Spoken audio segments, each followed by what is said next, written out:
بسم اللہ الرحمن الرحیم۔ آپ سب لوگوں کے آنے کا بہت شکریہ۔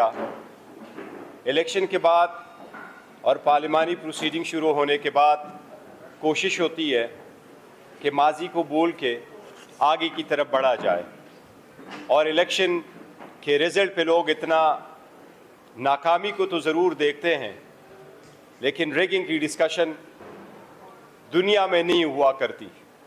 لیکن جب الیکشن میں ریگنگ نہ ہو، لیکن وہ اس طرح سے ایک 5th جنریشن کی دھاندلی آپ کر لیں کہ پیسفل الیکشن کے بعد، لوگوں کے ووٹ کے بعد، کاؤنٹنگ کے بعد آپ بیسیکلی ریزلٹ چینج کریں، یہ پاکستان میں پہلے ٹائم ہوا ہے۔ اس لیے ہم آپ کو آج کچھ فیکٹس اینڈ فگر دیں گے۔ اس تناظر میں جس طرح الیکشن کمیشن نے اپنے فارم 45 اپلوڈ کر لی ہے، سب سے پہلی بات تو یہ ہے، پاکستان تحریک انصاف قومی اسمبلی کی سے ریلیٹڈ پہلے سے ہی کہتی چلی آ رہی ہے کہ ہمارے 180 سیٹس ہیں۔ وہ ہم آپ کو بتا چکے ہیں کہ ہمارے 4 سیٹ ہم بلوچستان میں جیت چکے ہیں۔ اسی طرح 115 سیٹیں فارم 45 کے مطابق ہم پنجاب میں جیت چکے ہیں۔ اسی طرح 42 سیٹس ہم KPK سے جیت چکے ہیں، اور 16 سیٹیں ہم سندھ سے جیت چکے ہیں۔ یہ فگر دے چکے ہم۔ آج جو ہم آپ کو دکھانے جا رہے ہیں، ایک چیز صرف آپ کو پہلے بتائے کہ پورے ملک میں تقریباً 40% کے قریب ٹرن آؤٹ رہا ہے ووٹروں کا، 40% کے قریب ٹرن آؤٹ رہا ہے پورے ملک میں۔ ہم آپ کو کچھ کنسٹیچوئنسی کا فگر دکھائیں گے جو سپریم کورٹ نے کئی مرتبہ اپنی ججمنٹ میں یہ کہا ہے کہ یہ ان نیچرل ٹرن آؤٹ ہے۔ وہ ان نیچرل ٹرن آؤٹ آپ کو اس مرتبہ ہم ان کنسٹیچوئنسی میں دکھانے جا رہے ہیں جس میں سے ہمیں ہروایا گیا ہے۔ وہ ایسے کنسٹیچوئنسی ہے اور ایسے پولنگ سٹیشنز ہیں جہاں پر ٹرن آؤٹ ایون 100% سے بھی بڑھ کر ہے، ایون 90% بھی وہ ٹرن آؤٹ ہے، 99% ٹرن آؤٹ ہے، ڈسپائٹ دا فیکٹ کہ یہ سپریم کورٹ کا کہنا ہے کہ یہ بڑا ہی ان نیچرل ہے، کیونکہ جو ایکچول ریکارڈ ہے اس کے مطابق 40% ٹرن آؤٹ ہوا ہے۔ اس کے ساتھ آپ کو ایسے فارم 45 سے موازنہ کرائیں گے کہ فارم 45 کے قانون یہی ہے کہ فارم 45 جب پریزائڈنگ افسر بناتا ہے، اس میں انٹری ان ووٹوں کا کرتا ہے جو ایک کینڈیڈیٹ سیکیور کر چکا ہوتا ہے۔ اگر اس میں کچھ ایرر ہے تو وہ پریزائڈنگ ریٹرننگ افسر کے سامنے جس وقت لے کے جاتا ہے، تو قانون لا میں بھی الیکشن ایکٹ میں اور الیکشن رول کے مطابق یہ ہے کہ وہ دونوں کے ساتھ اس کی کریکشن ہو، اس پہ ریٹرننگ افسر کا کاؤنٹر سائن اور دستخط ہو، اور اس پہ جو ان کے ایجنٹ وہاں بیٹھے ان میں سے بھی ان کا دستخط ہو۔ ہم آپ کو وہ بھی دکھائیں گے جس سے آپ کو ظاہر ہو جائے گا کہ دھاندلی کس طریقے سے کی گئی ہے، ایون فارم 45 میں کس طرح تغیر اور تبدل کیا گیا ہے، جو ہم آپ کو دکھائیں گے۔ اس کا زیادہ ٹائم میں دوں گا، تیمور جگڑا صاحب آپ کو اوورآل دیں گے، اور سلمان اکرم راجہ صاحب آپ کو اسپیسیفکلی نیشنل اسمبلی کے مطابق آپ کو وہ فیکٹس اینڈ فگر دیں گے۔ اگر پہلے تیمور جگڑا صاحب کر لے تو اس کے بعد۔ بسم اللہ الرحمن الرحیم۔ میں آپ کو جلدی سے کچھ ثبوت کے تھرو جو ہے وہ لے جاتا ہوں جو پروجیکٹر پہ آئے گا۔ ایک میں چیئرمین صاحب کی بات سے تھوڑا سا اختلاف کرتا ہوں۔ انہوں نے کہا 5th جنریشن، مجھے تو یہ 1st جنریشن لگ رہا ہے کہ بیسکلی کاغذ پہ جو نمبر ذہن میں آئے ہیں وہ لکھیں۔ تو یہ تو بڑا پرانا نسخہ ہے، ہمارے خیال میں تو یہ 75 سال پہلے ختم ہو گیا تھا، لیکن دوبارہ ہم 75 سال ریورس میں چلے گئے۔ دیکھیں، یہ پہلے تو ہم نے بہت پہلے یہ کلیم کیا تھا کہ ہم ایک ایک سیٹ کو دیکھ رہے ہیں، اور یہ 45 ایسی سیٹیں جہاں پہ ہم نے سارا کام کیا ہوا ہے، جہاں پہ 90% سے زیادہ فارم 45 تھے۔ جو اگر کوئی شک تھا نا، کل جب الیکشن کمیشن آف پاکستان نے سارے فارمز 45 یا ایٹ لیسٹ بہت سے حلقوں کے اپلوڈ کر دیے، پھر پینک میں کچھ حلقوں کے واپس ڈیلیٹ کیے، بعض کے رکھے، انہوں نے بہت کچھ جو ہے وہ بالکل صاف واضح کر دیا۔ اگر آگے جائیں، یہ سلمان راجہ صاحب کی میرے خیال میں سیٹ، یہ یاسمین راشد ورسز نواز شریف صاحب کی سیٹ ہے۔ نواز شریف صاحب کے 378 ووٹ آپ دیکھ سکتے ہیں، 1 لگا دیا، 1378 بن۔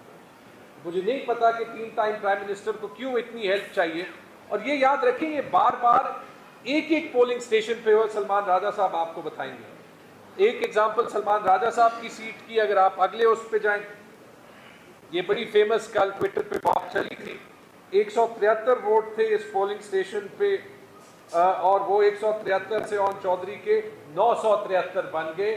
بس 1 کے ساتھ کنڈا لگا دیا, 1 کو 9 کر دیا. اگلے جو ریحانہ ڈار اور ورسز خواجہ آصف کے 209 سے 809 کر دے, 2 کو 8 کر دیا. ٹھیک ہے جی. اگلا جائیں NA 64 کیسرا الہی ورسز چودھری صالح حسین. اتنا اچھا نمبر تھا 507, اس کو 007 جیمز بانڈ کر دیا. 5 اور 0 جو ہے وہ اس دونوں کو 0 بنا دیا, تو 507 کو 007 کر دیا. میری سیٹ, یہ صوبائی سیٹس پہ بھی ہوا ہے. آپ کو بیرسٹر گوہر صاحب نے تو بتا دیا کہ قومی سیٹیں کتنی تھی.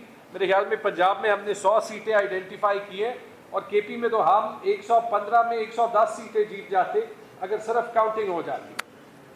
بدقسمتی سے پشاور میں یہ ہوا, میں نے اپنے سارے فارمز 45 اصلی اور نقلی ڈالے. وہ لیڈز اتنی زیادہ تھی کہ ان کو ہر ایک ٹیمپر کرنا پڑا, کیونکہ 1600 ووٹ والا جو ہے وہ 25,000 ووٹ سے جیت رہا ہے. یہ ایک مثال ہے کہ میرے 213 ووٹ آپ دیکھ سکتے ہیں, اس کو 93 کیا گیا ہے. اور جو ایکچول اور جو جلال خان جو PMLN کے جن کو ٹوٹل 1600 ووٹ پورے سیٹ پہ ملے تھے, ان کے 2 ووٹس کو 122 کیا گیا.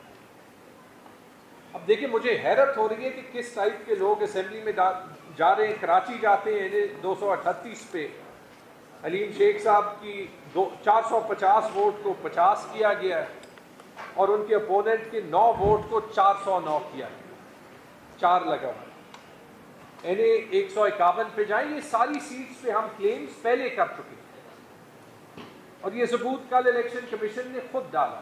اگر اس کے بعد بھی وہ خود ہی انکوائری اپنے ROs پہ یا DROs پہ نہ شروع کریں, تو مجھے حیرت ہے کہ کون کون ملوث ہے. مہر بانو قریشی کے اس پولنگ اسٹیشن پہ 497 ووٹ تھے, وہ ٹیمپر کر کے 197 کیے گئے, اور ایگزیکٹ جتنے پہ ٹیمپر کیا گیا اتنی تعداد سے ریجیکٹڈ ووٹس بنے. یعنی کہ ریجیکٹڈ ووٹ جو 27 تھے اصلی فارم 45 میں, وہ 327 ہوئے. اور یعنی کہ اس اسٹیشن پہ جتنے بھی اضافی ریجیکٹڈ ووٹ ہیں وہ صرف مہر بانو قریشی یعنی PTI کے سیٹ سے گئے. اب جاتے جائیں, یہ NA 232 کی ایگزامپل ہے, اس کو چھوڑ دیں. آگے چلے جائیں, بلوچستان کی ایگزامپل نہیں چیک کی. یہ سالار خان کاکڑ ورسز حاجی جمیل شاہ کاکڑ, اور جمال شاہ کاکڑ کو میجکلی 537 ووٹ مل گئے, جبکہ پورے پولنگ اسٹیشن پہ کاسٹ ہی 465 ووٹ ہوئے. تو وہ اتنی جلدی میں ان کو کرنا پڑا, کیونکہ جب 5 بجے کے بعد پورے پاکستان میں PTI کا ووٹ بینک ظاہر ہونے لگا, تو ہر جگہ سکرینز آف ہو گئی, دروازے بند ہو گئے, اور جن ROs میں ایمان نہیں تھا انہوں نے ایسے کام کیے کہ باقی پاکستان کی تاریخ میں نہیں ہوا. آگے بھی جا سکتے ہیں. میں آپ کو صرف اس کی, یہ آپ آگے جاتے جائیں پلیز, کیونکہ ایگزامپلس بہت ہیں, اور میں صرف آپ کو بتاتا ہوں کہ اس کا کیومولیٹو ایفیکٹ کیسے ہوتا ہے. آپ آگے جائیں گے, ایک پشاور کی سلائیڈز ہے, 1-2 میں آپ کو دکھاتا ہوں. نیکسٹ سلائیڈ, یہ ابھی دیکھ لیں. یہ آپ ٹیمپرنگ بھی دیکھ سکتے ہیں کہ کیسے ہوئی. نیچے جو ہے وہ صاف فارم 45 ہے جو ہمارے پاس ہے, اوپر جو ہے وہ آپ کو نظر آ رہی ہے کہ لائنیں مٹی ہوئی ہیں, پیچھے ٹپیکس استعمال کیا ہوا ہے. اب میرے جیسے 184 ووٹ تھے, ماشاءاللہ جلال خان کے 0 تھے, وہ میرے 184 میں اتنی جنراسٹی کے 102 ووٹ اس کو دے دیے. یا آپ اگلا دیکھ لیں, اس پہ آپ بتا بھی نہیں سکیں گے کہ ایکچولی لکھا کیا ہے فارم 45 پہ. اچھا, غلطی سے انہوں نے میرے فارم 45 ایک بار 19 فروری کو اپلوڈ کر دیے تھے, میں نے اس وقت ڈاؤن لوڈ کیے. پشاور میں 9 حلقوں پہ یہ دھاندلی ہوئی ہے. اب ڈر کے مارے باقی 8 حلقوں کے فارم 45 وہ نہیں اپلوڈ کر سکتے, کیونکہ ہر جگہ یہ شرم ہو رہا ہو. تو یہ آپ یہ اگلے اس پہ بھی دیکھ سکتے ہیں. میں ذرا جلدی کر رہا ہوں تاکہ سلمان صاحب بھی بول لیں. Next next next next next یہ ہر اسٹیشن میں یہ حال ہے. میں ٹویٹر پہ ڈال بھی رہا ہوں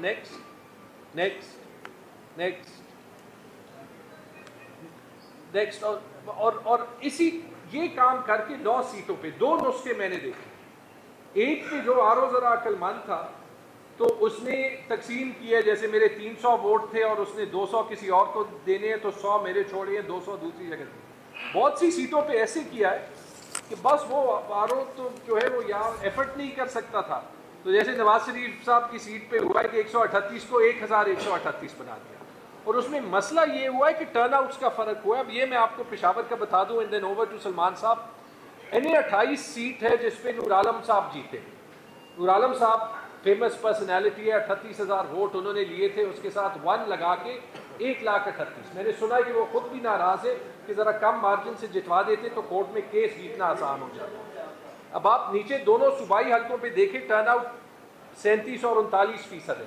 یہ ہو ہی نہیں سکتا, یہ فزیکل امپاسبلٹی ہے. یہی چیز آپ دیکھ لیں NA 29 پشاور میں, NA پہ 39% ہے, صوبائی حلقوں پہ 62 اور 64% ہے. یہاں پہ ہوا ایکچولی یہ کہ وہ آروس کا خیال تھا کہ یہ PK 74 اور 75 نور عالم کے نیچے تھے, تو یہاں پہ انہوں نے ٹرن آؤٹ بڑھایا, لیکن یہ حلقے اس کے نیچے نہیں تھے, تو یہ تینوں حلقوں کو مسئلہ پڑ گیا. اور ایسے بھی ہیں جیسے ہمارے ایک صوبائی اسمبلی کے اسپیکر ہیں کرامت صاحب, وہ NA اور پروونشل اسمبلی دونوں پہ کھڑے تھے. تو پروونشل اسمبلی سیٹ وہ جیت گئے 18,527 ووٹ ایک حلقے کی, لیکن پورے NA پہ ان کو ہی صرف 14,000 ووٹ ملے. یعنی جس نے کرامت صاحب کو 18,000 ووٹ ایک حلقے پہ دیے, انہوں نے NA پہ ان کو ووٹ ہی نہیں دیا. تو اس طرح کی عجیب چیزیں کبھی ہوئی نہیں ہیں, اور اس اسکیل پہ تو بالکل نہیں ہے. تھینک یو جی. اوور ٹو سلمان صاحب. جی شکریہ. دیکھیے میں آپ کو مثال کے طور پہ جو میرا حلقہ تھا لاہور کا NA 128 وہ دکھاؤں گا, اس سے آپ کو بالکل بات واضح ہو جائے گی کہ کیا گیا ہے. اگر ورک صاحب آپ کو چلا دیں جو میں نے آپ کو بھیجی تھی سلائڈس, اس پہ اگر آ جائیں. جی دیکھیے کچھ تو ہم نے یہ رکھ دیے جو کل انہوں نے فارم 45 اپلوڈ کیے ہیں الیکشن کمیشن نے. ان فارمز 45 کو ہم ان کا موازنہ کر رہے ہیں ان فارمز 45 سے جو ہمارے پاس تھے اور جو ہم نے خود الیکشن کمیشن میں 12 فروری کو جمع کرا دیے. یعنی کہ 443 پولنگ اسٹیشن ہے, ان کا ریکارڈ اتنی تفصیل سے کوئی شخص 2 دنوں میں بنا کر فائل نہیں کر سکتا. جو ہمیں ملے فارم اپنے پولنگ ایجنٹ سے وہی ہم نے ہو بہو جمع کرا دیے الیکشن کمیشن میں. اور الیکشن کمیشن کو ہم نے کہا کہ اب آپ منگوائیے اپنے ریٹرننگ افسر صاحب سے وہ فارم 45 جس کی بنیاد پہ انہوں نے نتیجہ مرتب کیا ہے. وہ تو نہیں منگوائے الیکشن کمیشن نے, لیکن بہرحال کل ان کو اپلوڈ کیا. جب ان کو اپلوڈ کیا تو جو صورت سامنے آئی وہ میں آپ کے سامنے رکھنا چاہ رہا تھا. سلائڈ چلی نہیں چلی. یہ صرف مثال کے طور پہ 3-4 اگر ہم فارم 45 دیکھیں تو اس سے بات واضح ہو جاتی ہے کہ انہوں نے کیا فارمولہ استعمال کیا. اور یہ تو فرسٹ جنریشن بھی نہیں, یہ تو بالکل ہی بچگانہ قسم کی حرکت کی انہوں نے کہ جہاں 1 ہے اس کو 7 بنا دیا یا اس کو 9 بنا دیا. اور اس کا نتیجہ یہ ہوا, جب یہ آئیں گے تو آپ دیکھ لیں گے کہ ہم نے فارم 48 بھی جو الیکشن کمیشن نے کل شائع کیا اپنی ویب سائٹ پہ, فارم 48 یہ ہوتے ہیں ہر پولنگ اسٹیشن کا جو نتیجہ ہے وہ اس کے اندر لکھا ہوا ہوتا ہے ہر پولنگ اسٹیشن کا. اوور آل رزلٹ تو فارم 49 میں ہوتے ہیں, لیکن 48 میں ہر پولنگ اسٹیشن کا آتے ہیں. جب آپ پولنگ اسٹیشن کے حساب سے چلتے ہیں تو آپ یہ دیکھیں گے کہ ہر وہ پولنگ اسٹیشن جس پہ انہوں نے میرے مد مقابل کو دوسرے شخص کو جتوایا ہے وہاں پہ ٹرن آؤٹ 80-85% ہو گیا ہے, کیونکہ انہوں نے یہی کیا نا, جہاں 173 تھا اس کو 973 کر دیا. جب 800 ووٹ اس پولنگ اسٹیشن میں صرف ایک قلم کی جنبش سے ڈالے تو ٹرن آؤٹ جو تھا اس پولنگ اسٹیشن کا اگر حقیقتاً وہ 36% تھا یا 40% تھا تو ایک دم چھلانگ مار کے وہ 86% ہو گیا. یہ آپ کو نظر آئے گا. مثال کے طور پہ آپ اگر دیکھیں اس میں ہم چلے جائیں پولنگ اسٹیشن نمبر 5 پہ. اب پولنگ اسٹیشن نمبر 5 پہ اگر آپ بائیں ہاتھ سے آگے چلیں, بالکل اس کو ادھر لے جائیں اور پیچھے لے کے جائیے. یہ ہاں پولنگ اسٹیشن نمبر 5 اور پیچھے لے جائیے, آپ لیفٹ پہ جائیں. آپ اس سائڈ پہ جائیں. ایک منٹ, یہ آپ کچھ اور کر رہی ہیں, چلے اس کو چھوڑ دیجیے, یہ کوئی اور چیز ہے وہ نہیں ہے. لیکن پولنگ اسٹیشن نمبر 5 جو ہے مثال کے طور پہ آپ کے سامنے ہے, اس کا جو حقیقتاً ٹرن آؤٹ ہے ہمارے پاس ان فارم 45 میں جو ہم نے فائل کیے الیکشن کمیشن میں وہ تھا 38%. اس میں میرے ووٹ تھے 357, دوسرے شخص کے ووٹ تھے 123. جو کل انہوں نے شائع کیا فارم 45 اس پولنگ اسٹیشن کا, اس میں میرے ووٹ تو وہی رہے 357, کوئی فرق نہیں ہے ان میں, یعنی کہ جو میں نے فارم فائل کیا تھا وہ درست تھا, میرے ووٹ درست تھے, لیکن جو دوسرے شخص کے ووٹ ہیں 123 کی بجائے وہ 723 ہو گئے. ایک کے اوپر ایک لگا دیا انہوں نے 7 کا ایک جو ٹھنڈرا, اور اس کی وجہ سے جو ٹرن آؤٹ تھا وہ 38% سے بڑھ کر 86% ہو گیا. اچھا, اسی عمارت میں, یہ ایک اسکول کے اندر ایک پولنگ اسٹیشن ہے, آپ کے علم میں ہوگا کہ ایک ہی عمارت میں کئی دفعہ 3-4 پولنگ اسٹیشن ہوتی ہیں, ایک فلور پہ, دوسرا اس کے ساتھ. اسی عمارت میں جو پولنگ اسٹیشن ہے, اس پولنگ اسٹیشن کا ٹرن آؤٹ 86% ہو گیا. اس عمارت میں باقی پولنگ اسٹیشن جو ہیں ان کا ٹرن آؤٹ وہی 40%, 38% رہا. تو کوئی اس کی منطق نہیں آتی سمجھ کہ ایک ہی علاقے میں ایک ہی پولنگ اسٹیشن جو ایک بلڈنگ میں ہے, اس بلڈنگ کے اندر 2-3 پولنگ اسٹیشنز کے ریزلٹس جو ہیں ان میں اتنا فرق ہو کہ کہاں 38% اور کہاں 86%. اور نظر یہی آ رہا ہے کہ جب آپ نے 1 کو 7 کیا, 600 ووٹ بڑھائے, تو ٹرن آؤٹ جو تھا 38% سے وہ 86% ہو گیا. اب یہ جو فارم 48 ہے جو ہم نے یہاں لگایا ہے, یہ ویب سائٹ پہ موجود ہے الیکشن کمیشن کی. میں چاہوں گا آپ سب اس کو ڈاؤن لوڈ کر کے اس کو پڑھیں, دیکھیں, تو بالکل بات واضح ہو جاتی ہے کہ کتنے بونڈے طریقے سے ریگنگ کی گئی ہے. ریگنگ صرف یہ ہوئی کہ جہاں 44 تھا اس کو 444 کر دیا, جہاں 88 تھا اس کو 688 کر دیا. یہ polling station after polling station after polling station آپ کو یہ نظر آئے گا, اور اس کا نتیجہ یہ ہو رہا ہے کہ ایک پولنگ اسٹیشن پہ جہاں رزلٹ درست رکھا گیا وہاں ٹرن آؤٹ 40% ہے, جہاں رزلٹ کو خراب کیا گیا, ٹیمپر کیا گیا, وہاں ٹرن آؤٹ جو ہے وہ 80-86% ہو گیا. تو یہ بڑی آسان سادہ بات ہے, یہ کسی کو بھی میں سمجھتا ہوں سمجھنے میں مشکل پیش نہیں آنی چاہیے. اور جو کل رزلٹ شائع کیا ہے الیکشن کمیشن نے, یہ میں سمجھتا ہوں پاکستان کی تاریخ کا ایک بہت ہی اہم لمحہ ہے. پہلی بار ہم پورے وثوق سے, پوری قوم جو ہے وہ دھاندلی کو اپنی آنکھوں سے دیکھ سکتی ہے. اب جو بھی ہوگا ٹرائیبیونل ہم جائیں گے, وہاں پہ 2 ٹرائیبیونل پورے پنجاب کے لیے بنائے ہیں, جہاں 300 صوبائی نشستیں ہیں, 140 قومی اسمبلی کی نشستیں ہیں. تو ظاہر ہے کہ 2 جج صاحبان جو ہیں وہ 20 سال ان مقدمات کا فیصلہ نہیں کر سکیں گے. ہماری استدعا ہوگی, ہم ڈیمانڈ کریں گے کہ نمبر آف الیکشن ٹرائیبیونلز میں اضافہ کیا جائے ہر جگہ, اور خاص طور سے پنجاب جو کہ ایک بہت ہی بڑا صوبہ ہے. لیکن اس کے ساتھ ساتھ ہم چاہیں گے کہ عوام خود اپنی آنکھوں سے دیکھیں کہ ان کے مینڈیٹ کے ساتھ, ان کے ووٹ کے ساتھ 8 اور 9 فروری کی رات کیا ہوا. 8 فروری جب پولنگ ختم ہوتی ہے تو ہمیں فارم 45 مل جاتے ہیں, اور یہ الیکشن اس حوالے سے بھی بالکل منفرد تھا کہ اس بار پہلی دفعہ ہم نے اپنے پولنگ ایجنٹس کو بہت تربیت دی تھی کہ فارم 45 لے کر آنا ہے. اس سے پہلے کسی الیکشن میں اس طرح اتنی بڑی تعداد میں پولنگ ایجنٹ صاحبان جو ہیں یا محترمہ وہ فارم 45 لے کر نہیں آئے تھے. اس دفعہ ایک بہت بڑا ذخیرہ جو ہے ہمارے ہاتھ میں موجود تھا. اس ذخیرے کا موازنہ اب ہم ان فارمز 45 سے کر سکتے ہیں جو کل الیکشن کمیشن نے شائع کیے, اور اس میں نظر یہی آتا ہے کہ میرے ووٹ تو تقریباً وہی ہیں جو میرے فارم 45 میں ہیں. باقی جو کینڈیڈیٹس تھے جماعت اسلامی کے, TLP کے, ان سب کے ووٹ بھی وہی کے وہی ہیں. صرف ایک شخص ہے جس کے ووٹ جو ہے 127 سے 727 ہو جاتی ہیں یا 927 ہو جاتی ہیں. تو بالکل تواتر سے آپ کو ہر پولنگ اسٹیشن پہ نظر آتا ہے کہ کسی ایک شخص کے, ایک مخصوص شخص کے ووٹ جو ہیں وہ بڑھائے جا رہے ہیں. تو اس کے بعد شک اور شبے کی کوئی گنجائش نہیں رہتی. اور بھی چیزیں ہیں, میں ان کا بھی ذکر نہیں کروں گا, جن سے اس بات کی اور بالکل توثیق ہو جاتی ہے کہ یہاں ایک بہت بڑی دھاندلی ہوئی ہے. یہاں پہ ایک بڑے منظم طریقے سے RO کی سطح پہ جب یہ فارم 45 بنائے گئے جن کو کل شائع کیا گیا, وہاں الیکشن پر ایک حملہ کیا گیا ہے, پاکستان کی عوام کے مینڈیٹ پر حملہ کیا گیا ہے. آئندہ اگر جمہوریت نے اس ملک میں قائم رہنا ہے تو اس حملے کو ہم نے پسپا کرنا ہے. ہم نے بتانا ہے قوم کو, اور ہم نے بتانا ہے ہر ادارے کو کہ اس طرح یہ ملک نہیں چل سکتا. اس طرح یہ ملک جو ہے اس میں اقتدار کی جو ٹرانسفر ہے وہ ایسے نہیں ہوگی کہ آپ RO صاحبان کے ذریعے کوئی رزلٹ مرتب کرائیں اور کہیں فلاں جیت گیا اور فلاں ہار گیا. یہ اب آئندہ نہیں ہوگا, ہم اس کو نہیں ہونے دیں گے. اسی لیے ہم آپ کے سامنے حاضر ہوئے ہیں. اس کے لیے ہم ہر طرح کی جد و جہد کریں گے, قانونی جد و جہد کریں گے, پارلیمان میں جد و جہد کریں گے, اور عوام میں جا کر جد و جہد کریں گے. بہت شکریہ. کوئی کوشچن؟ جی سوال. بہت شکریہ جی ناصر بٹ پبلک ٹی وی سے. سر جو ہم پاکستان میں سمجھتے ہیں کہ CSS جسے کیا وہ بلیک ROs جو ہیں وہ سب CS کی ہیں, ان کی جانب سے اس طرح کے بلنڈر سامنے آنا کہ چیف الیکشن کمیشنر نے ظاہر آپ کو دیکھے ہوں گے, اس طرح کے